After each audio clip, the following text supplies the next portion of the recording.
히브리서 10장 19절에서 25절 말씀. 서로 격려하세요.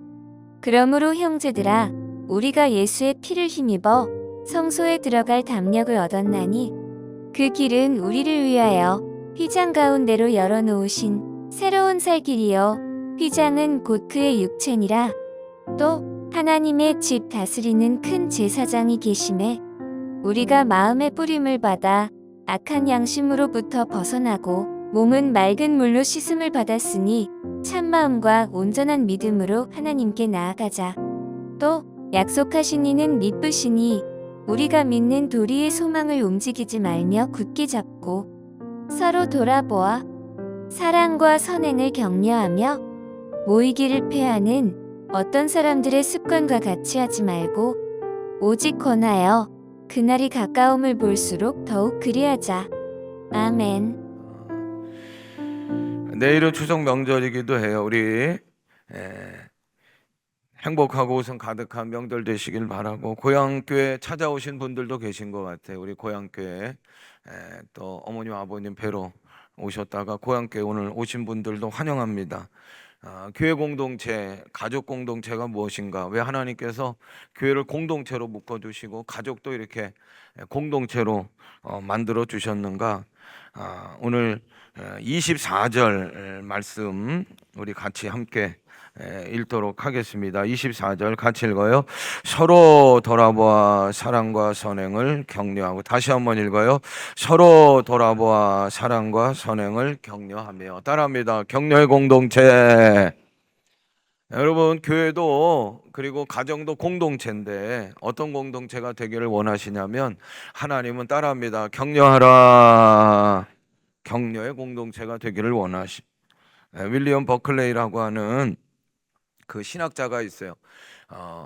그 성경을 주석하는 그런 해석하는 분들이 많이 계신데, 그 지금까지도 많은 목사님들이 버클레이가 그 성경을 해석했던 주석했던 그런 주석책들을 제일 많이 볼 정도로 성경 주석에서는 으뜸이 되는 분이 이게 버클레이라고 하는 분인데, 이분이 그런 얘기를 했어요.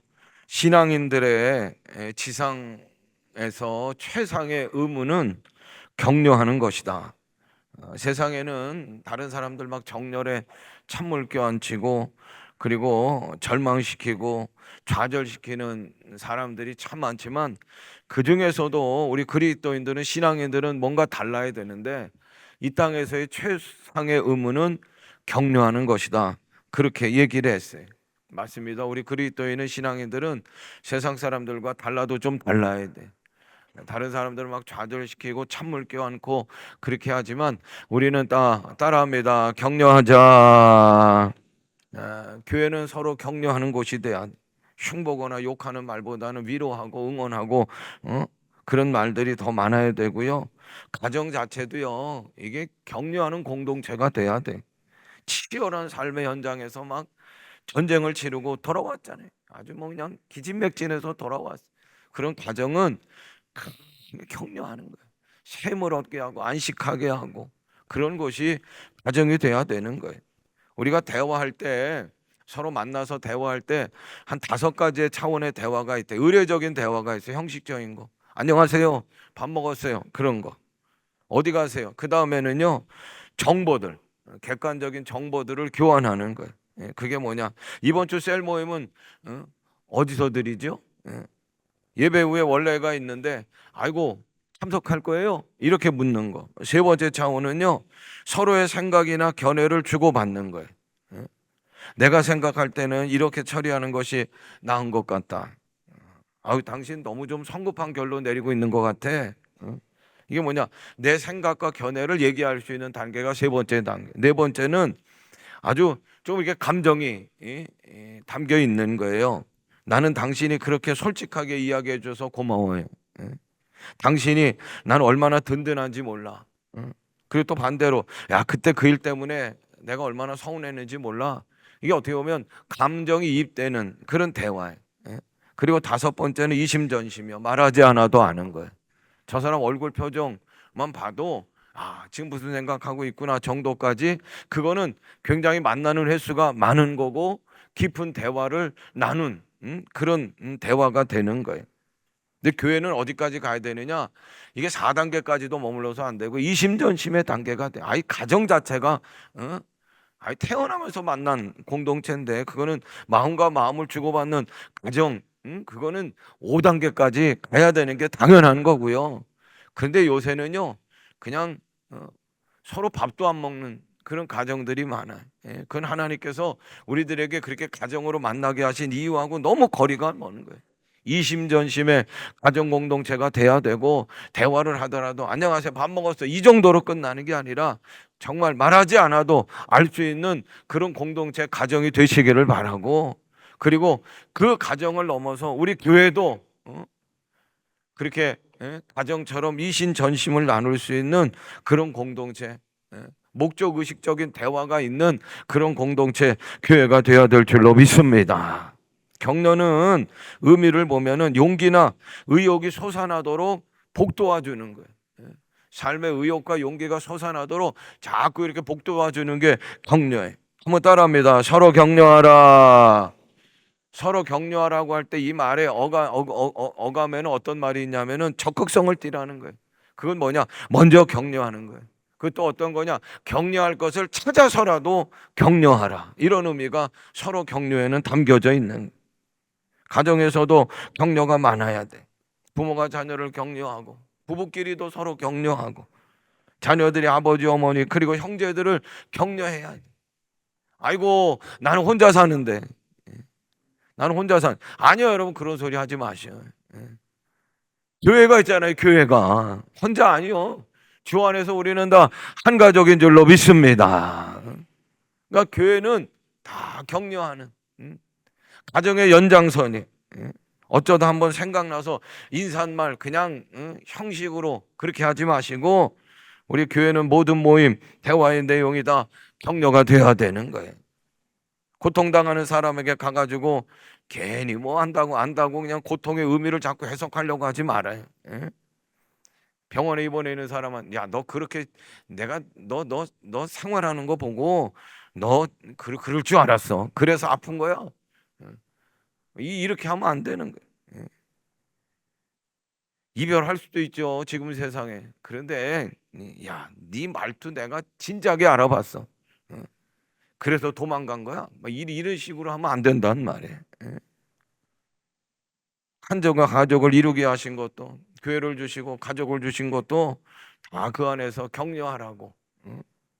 세계적인 상담가인 폴 투르니에가 쓴 서로를 이해하기 위하여라는 책이 있어요. 근데 이분은 상담하고 심리학을, 그러니까 신앙하고 상담, 심리학을 결합시켜서 인격을 치료하는 아주 유명한 의사예요. 이분 앞에 오면은요, 많은 사람들이 치유받고 마음의 답답함 해결함을 받게 되는데, 그런데 그가 어릴 때 부모님 일찍 잃고 알코올 중독자였던 삼촌 집에서 자폐증으로 죽어가던 아이였다는 거예요. 근데 이 자폐의 늪에서 빠져나와서 인류에 큰 공헌을 하는 막 아주 엄청난 상담을 통해서 많은 사람들을 위로하고 힘을 주고 용기를 하는 이런 상담사, 오늘의 폴 트루니에가 된 것은 질보아라고 하는 선생님 그리고 아내의 격려가 큰 일을 했다는 거예요. 한 어린아이가 밤하늘을 쳐다봐요. 달을 쳐다보는 거예요. 아빠가 너 뭐 이렇게 하늘을 쳐다보냐 그랬더니 아빠는 달을 봐요. 그러면서 아빠에게 하는 얘기가 뭐냐면, 아빠, 저는 언젠간 저 달나라에 가고 싶어요. 그럴 때 아빠가 야, 이딴 소리를 하고 있어. 그러면 꿀밤 주고 그러지 않고요. 아들아, 넌 충분히 달나라 갈 수 있어. 네 꿈을 위해서 아빠도 응원하고 기도할게. 그렇게 격려했단 말이에요. 근데 30년이 지난 후에 그 아이가 진짜 달나라에 갔다는 거예요. 그 아이가 누구냐면 아폴로 15호를 타고 인류 역사상 네 번째로 달에 착륙한 저 사진은 누구예요? 제임스 어윈이라는 사람. 그날 달을 쳐다보면서 아빠, 저 달나라에 가고 싶어요. 야, 임마, 무슨 그딴 소리를 해. 현실적인 얘기를 해야지. 그랬다고 하면 제임스 어윈은 없었을 거예요. 에디슨이 발명한 일들이 굉장히 많아요. 전기도 그렇고 우리 인류에 얼마나 큰 공헌을 했는지 학교에는 근데 가는데 이게 머리는 특별한 것 같은데 낙제점을 받는 거예요. 낙제점. 아무리 선생님이 설명해도 선생님이 원하는 답을 얘기하지 못하는 거예요. 그러니까 선생님이 야 너는 낙제생이야. 야 너는 공부해봐야 소용없어. 아이고 집에 돌아가서 그냥 집안일이나 도와라 하고 학교에서 그냥 내쫓았다는 거예요. 그런데 어머니는요 사랑으로 기도로 감싸고 야 넌 특별해. 예. 너는 특별한 거야. 칭찬은 바보를 천재로 만든다. 칭찬은 격려는 바보를 천재로 만든다는 얘기가 바로 에디슨의 어머니에게서 생겨나는 거예요. 서울의 한 동네 청소하는 미화원이 있었어요. 너무 부끄러운 거예요. 청소원으로 일한다는 게. 그리고 자녀들이 볼까 봐 그냥 춥지도 않은데 그냥 마스크 수건 두르고 그리고 청소를 했다는 거예요. 야 내가 언젠가는 이 직업 이 청소하는 일 때려칠 거다. 그런데 언제부턴가 청소부의 얼굴이 밝아졌어요. 환하게 밝아지고 콧노래를 부르면서 마을을 여기저기 청소했다는 거예요. 이 청소부를 변화시킨 것은 자녀의 따뜻한 말 한마디 때문에 그래. 아빠, 나는 이 마을을 깨끗하게 청소하는 아빠가 정말 자랑스러워요.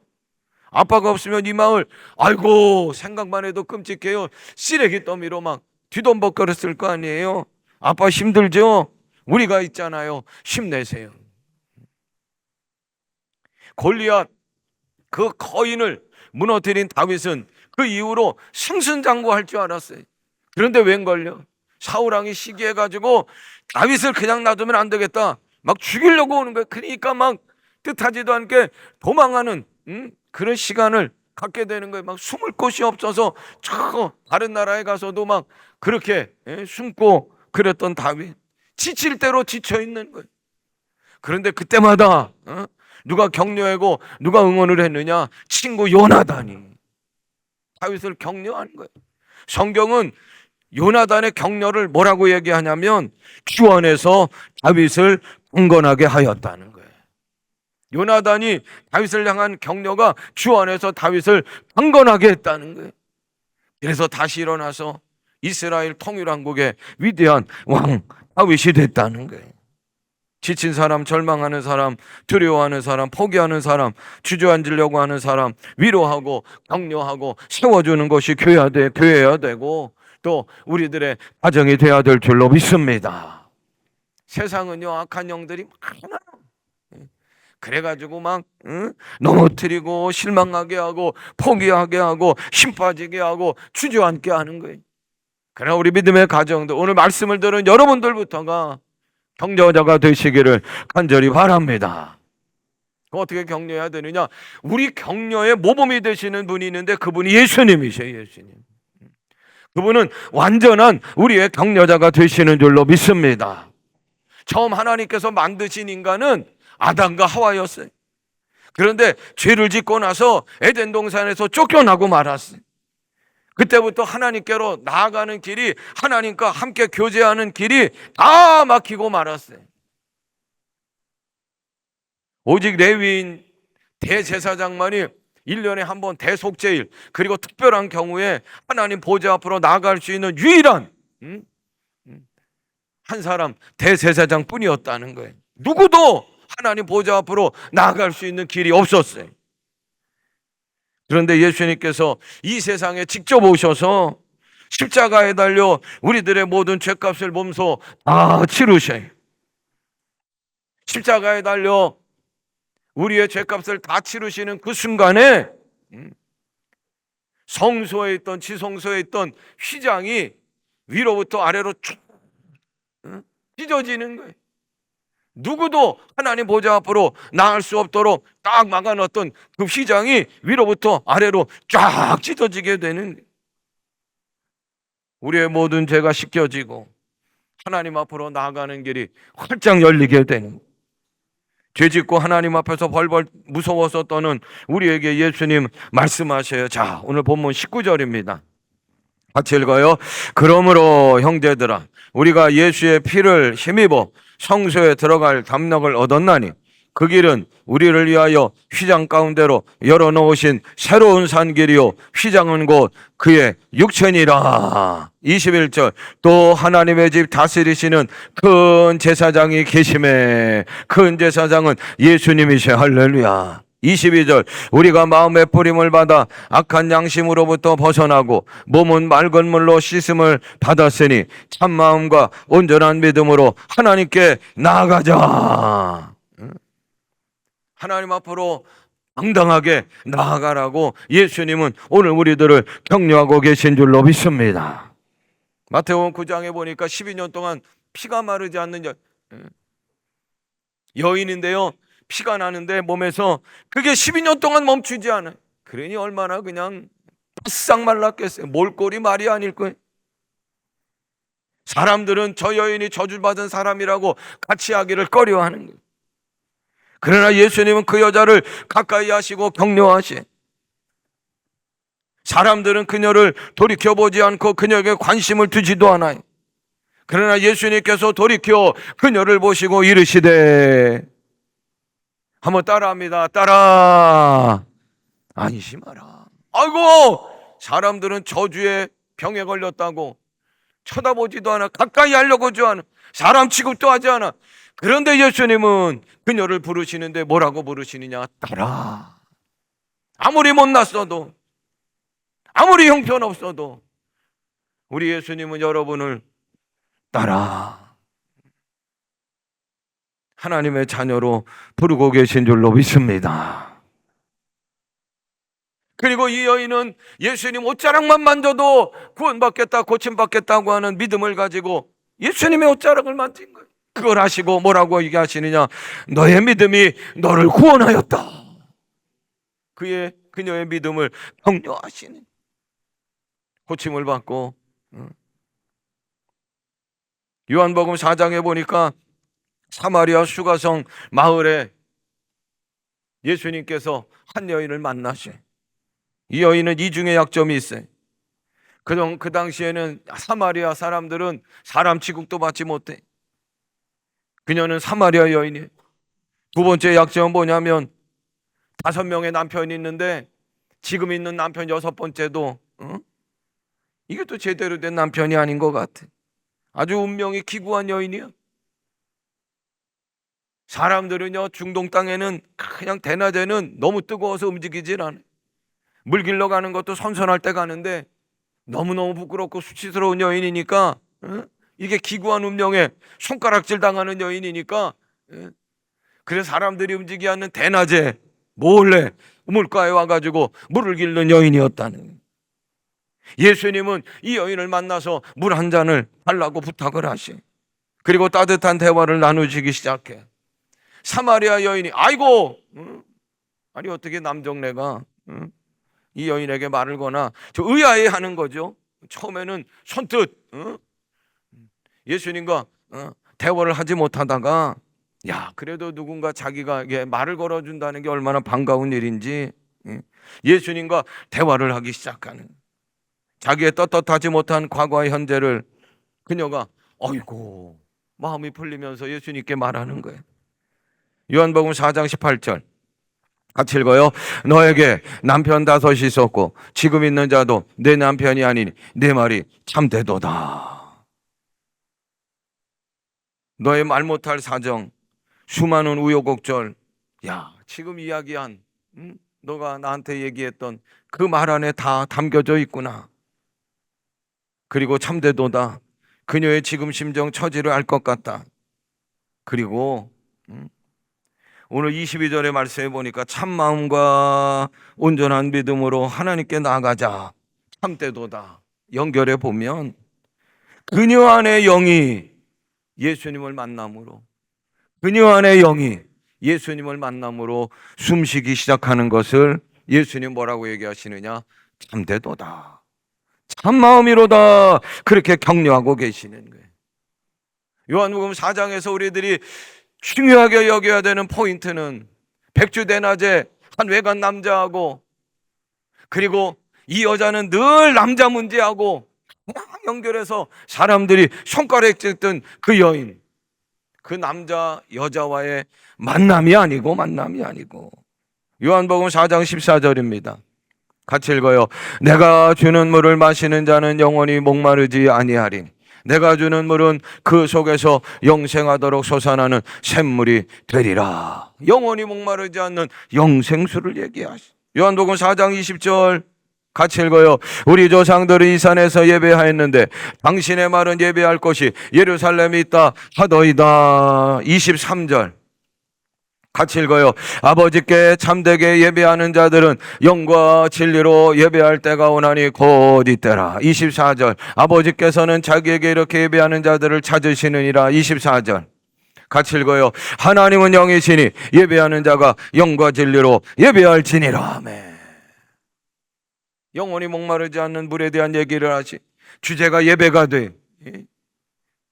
예수님을 만난 그녀가 참마음과 온전한 믿음으로 나아가기 위한 영이 꿈틀거려 영을 하나 예수님께서 깨워주시고 영을 숨쉬게 하시고 영을 살아나게 하시고 할렐루야. 그러니까 뭐예요? 영생수 얘기하시고 예배에 대한 얘기를 하시고 영과 진리로 예배할지니라. 예수님은 사마리아 여인 그 안에 있는 영을 깨우시고 숨쉬게 하고 살아나게 하시고 예수님은 우리 안에 죄로 인하여 숨막혀 있는 기능이 마비된 영을 깨우시고 영을 살아나게 하시고 숨쉬게 하시려고 오신 예수님이신 줄로 믿습니다. 영이 깨어나 영이 숨쉬고 영이 살아나니까 영안이 밝아져요. 앞에 계신 예수님이 그토록 우리가 고대하던 우리가 기대하던 우리가 기다리던 메시아는 곧 그리스도라는 거예요. 이분이 그분이시구나. 4장 29절 같이 읽어요. 내가 행한 모든 일을 내게 말한 사람을 와서 보라. 이는 그리스도 메시아가 아니냐 하니 아멘. 물길로 와서 물둥이는 갖고 왔는데 그건 다 내려다 놓고 다른 사람들 앞에 서는 거 부끄러웠던 손가락질 받던 그 여인이 동네로 뛰어가서 외치기 시작하는 거예요. 와서 보라. 내가 메시아를 만났다. 내가 그리스도를 만났다. 예수님을 전하는 여인이 된 거예요. 어떻게 이렇게 변할 수 있었습니까? 예수님의 그녀의 격려 때문에 그런. 초대교회는 이 예수님의 격려를 가지고 서로 격려하는 거예요. 초대교회가 핍박이 많고 얼마나 고난이 많습니까? 그럼에도 불구하고 건강한 교회, 모범적인 교회의 모습을 가질 수 있었던 것은 바로 예수님의 이 격려로 초대교회 성도들이 서로 격려함인 줄로 믿습니다. 25절 같이 읽어요. 모이기를 패하는 어떤 사람들의 습관과 같이 하지 말고 오직 권하여 그날이 가까움을 볼수록 더욱 그리하자. 모일 때 여러분들 큰 격려가 되는 거예요. 슬픔을 당한 사람, 억울한 사람, 마음속에 고통당하는 사람 어떻게 격려하면 됩니까? 그냥 옆에 같이 있어주면 되는 거예요. 그냥 옆에 같이 있어주기만 해도 격려가 되는 거예요. 사랑한다고 하고 만나는 거 싫어하면 여러분 그 사랑은 가짜입니다. 사랑한다고 하면 만나도 헤어져도 또 보고 싶고 만나고 싶어 하는 게 당연한 거 아니에요. 추석에 가족들이 모이는 게 맞는 거예요. 교회는 그래서 하나님 사랑, 성도 사랑을 가지고 모이는 거예요. 모이는 것을 즐겨하는 거예요. 누군가 모이지 못하면 걱정하고 챙기고 위로하고 기도하는 것이 교회 공동체가 돼야 되고, 가족 공동체도 혹시나 어떤 사정이 생겨서 명절에 함께 할 수 없다면 걱정해주고 무슨 일인가 살펴보고 도와줄 일 있으면 도와주고 기도해줘야 되는. 그래서 교회나 가정은 우리는 남이 아니고 서로 님이 되어야 될 줄로 믿습니다. 동물 가운데 고슴도치가 있어. 가시가 있어가지고 붙으면 찌르는 거야 서로. 그러니까 다른 동물들은 겨울에 추우면 서로 기대가지고 비비면서 체온을 유지하는데 고슴도치는 그 겨울에 서로 붙지를 못해. 그러니까 벌벌벌벌 떠는 동물이. 교회는 고슴도치의 공동체가 되면 안 돼. 우리 교회는 다른 교회보다 직분 이렇게 보니까 권사님들이 많아. 권사님. 집사는 뭐예요? 일을 짚는다는 거예요. 일을 짚는다, 일을 잡는다, 일을 행한다.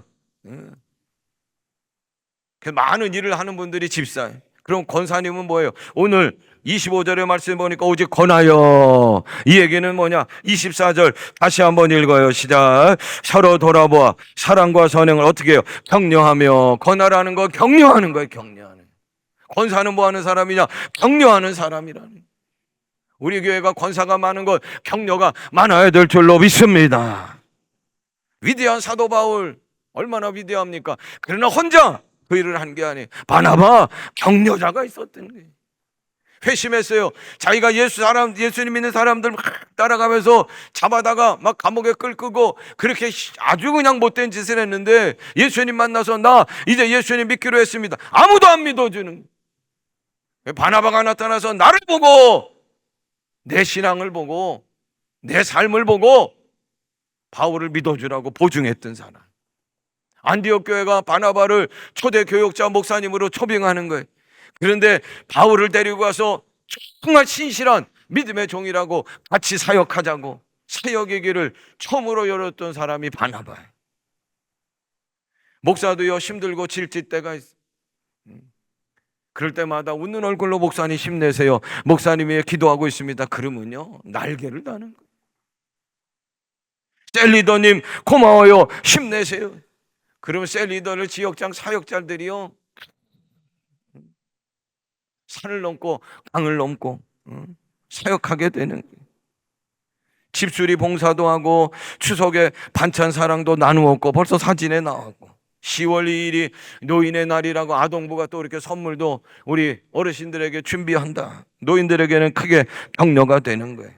오늘 우리 교회 창립 기념주일입니다. 여러 가지 사연도 많았지만 하나님은 오곡교회 여러분들을 응원하고 사랑하고 계신 줄로 믿습니다.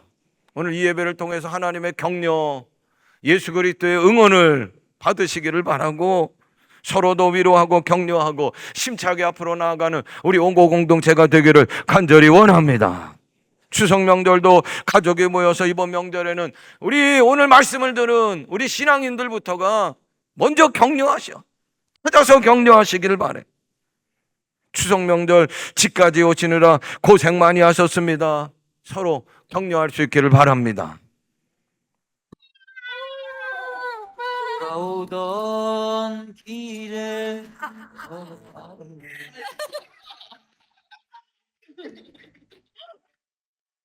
어우